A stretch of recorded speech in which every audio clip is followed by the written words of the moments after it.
ব্যবসায় বরকত না আসার 10টি ইসলামিক কারণ। ১. মিথ্যা ও ধোঁকা দেওয়া, ক্রয় বিক্রয়ে সত্য গোপন করা, পণ্যের ত্রুটি লুকিয়ে রাখা বা মিথ্যা বলা। সহি বুখারী ১৯৩৭। ২. হারাম উপার্জন ও সুদ, সুদভিত্তিক লেনদেন বা যে কোনো অবৈধ উপায়ে সম্পদ অর্জন করা। সূরা বাকারা ২৭৬। ৩. অধিক কসম খাওয়া, বেচা কেনায় বারবার মিথ্যা বা অপ্রয়োজনীয় কসম খেয়ে পণ্য বিক্রি করা। সহি মুসলিম ১৬০৭। ৪. ওজন ও মাপে কম দেওয়া, পরিমাপের ক্ষেত্রে কারচুপি করা বা মানুষকে তার পাওনা থেকে বঞ্চিত করা। সূরা আল ইসরা ৩৫। ৫.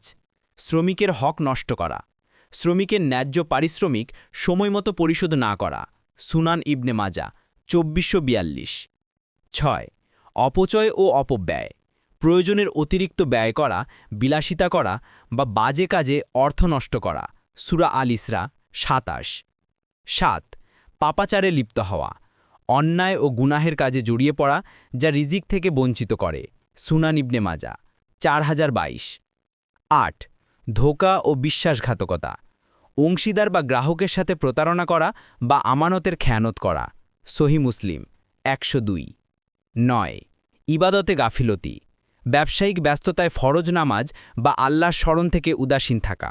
সূরা জুমুয়া ৯। ১০. অন্যের ক্রেতা ফুসলিয়ে নেওয়া, অন্য ব্যবসায়ীর চুক্তি বানচাল করে তার ক্রেতাকে কৌশলে নিজের দিকে টেনে নেওয়া।